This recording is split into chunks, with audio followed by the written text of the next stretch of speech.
কোরিয়াতে দুইটা কথা আছে হ্যাঁ, শুনবো যে হ্যাঁ, কোরিয়াতে একটা দুইটা কথা আছে হ্যাঁ কোরিয়ান না দুইটা ধারে দিব না দুইটা জিনিস ধার দিবে না হ্যাঁ দুইটা জিনিস না দুইটা ধারে দিব না দুইটা ধার দিবে না প্রথমটা কি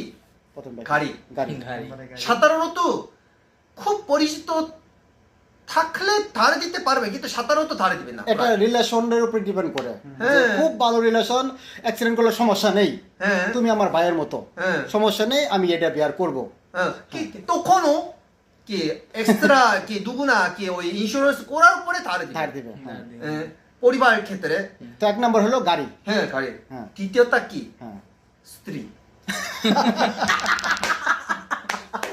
স্ত্রীর মতো গাড়ি গুরুত্বপূর্ণ এরকম চিন্তা করি হ্যাঁ। কোরিয়ান না হ্যাঁ হ্যাঁ হ্যাঁ। এবং জিজ্ঞাসাও করি না হ্যাঁ।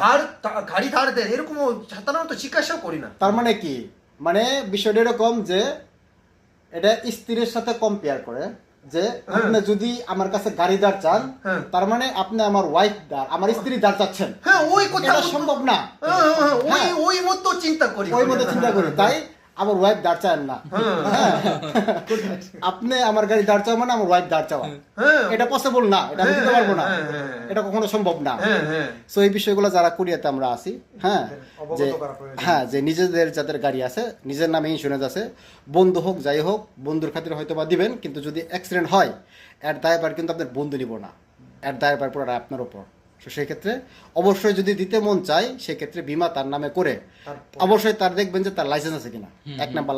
লাইসেন্স তারপরে বীমা করে তারপরে আপনি দাঁড় দিবেন এবার দেখুন কি কোরিয়াতে খুব দামের গাড়ি বেশি আছে না হ্যাঁ